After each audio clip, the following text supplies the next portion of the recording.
All right, so next you have to think about who is your target market. It's getting pretty serious, right? I don't know. Hopefully you're realizing there's a lot that goes into starting a business and really thinking through these decisions. So, who is your target market? It's one thing to just say, you know what, I really like walking dogs. I know that it's a popular, like there's enough dogs in the neighborhood that I can make a business of it. I have people that ask me to walk their dogs and they offer to pay me, whatever the case might be. You know that there's money in it, but now you really need to think about, so who's your target market? First of all, how far are you willing to go? Are you only looking to work in your own neighborhood? Or are you willing to drive, 15 miles to walk somebody's dogs if the money's right?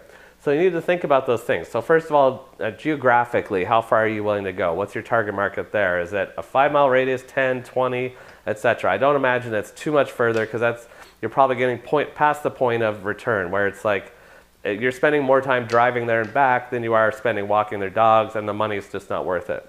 So keep that into consideration. As well, in terms of who's your target market, is it people who are at work all day and you want to propose, hey, I could come around noon, as long as I have access to your house or your backyard, could walk your dogs for half an hour, whatever's appropriate, and go from there. Or is it people who travel a lot? Maybe you market to them. Or maybe it's people who like going out in the evenings. They have a busy social life, and you'll say, hey, I'll come walk your dog at 8 o'clock, just so the dog gets out because you're going to be out late at night.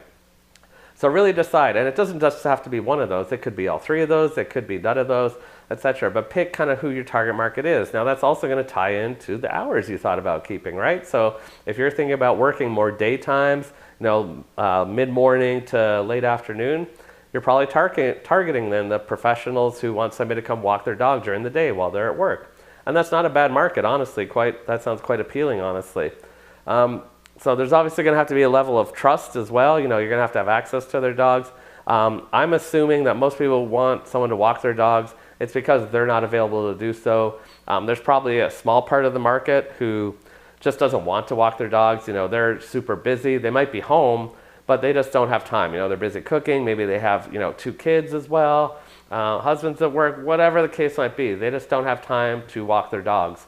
But they feel bad and they want somebody to do that. So you are going over there while they're home. But then there's that subsect who are just busy and they're out. And I would expect that to be a fairly large portion of your market. So start thinking those things through. Who do you want to target? And because that's also going to tie in into your marketing plan. So really think about the typical type of client that you're envisioning having, and then as well how far of a geographic reach you're willing to reach out to.